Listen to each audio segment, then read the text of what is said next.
Everybody, G Bear here, homesteading the desert. And yeah, what you're looking at is my second water barrel. I hooked that up and I pumped some of the water out of the front water barrel because it was almost full, and I put it in here and I marked it down there with a mark that says 1:15, which is actually tomorrow, but there's not going to rain between now and then, so that's fine with me. And today is the 14th.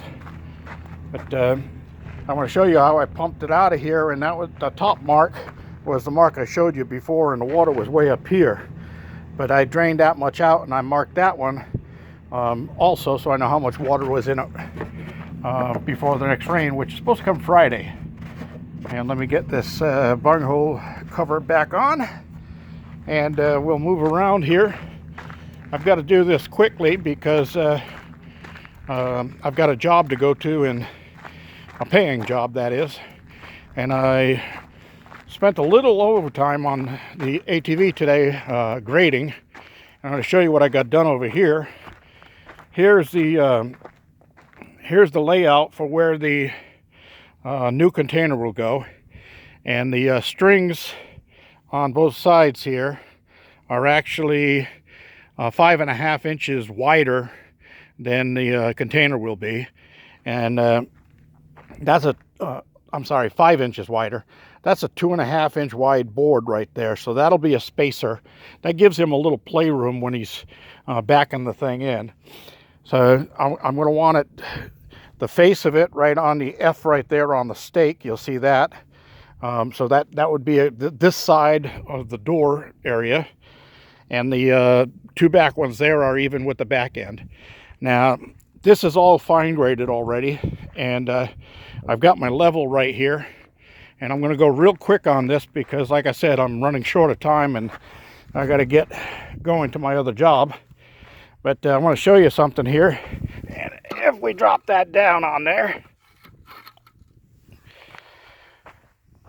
you see I've got a little bit off on the bubble. It's got a little bit of a drop slope that way. And that's because I'm going to be putting a gutter and water barrel on it. And this way, it's also a 1/2 inch drop. Same thing I did with the other container. And I want the water to run this way because there's a space between these two. And this one is actually 5.5 inches or so higher than that one. And then I'm going to put a sloped roof from this one down to that one even, so that the water gathers on both containers, runs off to the other side of the that other container, and then down a gutter, and a 40-foot gutter. And I'll be picking up a lot of extra rainwater for irrigation. Now, I painted these bright red here, or just red, so that I won't trip over them. But they're all set into place, and I still have my tow strap out, but I'm not going to pick that up because I'm real short of time here and rushing around here, and I almost just walked away and left my level sitting out here. But I'm going to bring this in, and I want to show you that I showed you the rain that got into the water barrel. And it must have really came down in a good downpour, because that gutter up there overflowed, and you can see the cut right here in the soil where the water was running over the edge of the gutter because it couldn't go down that spout fast enough. Now, that's a lot of water, but it was probably just a short period, not a long period, that it came down. But for a 10 by 12 roof right there, that's only 120 square feet, to produce 30 gallons or 25 gallons even, that's a lot of rain.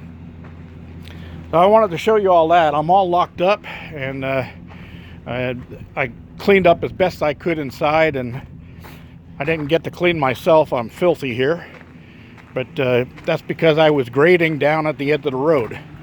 So I'm going to pause this for a second so you don't have to watch me drive out there, and I'm going to show you what I did. I'll see you right back in a couple of seconds.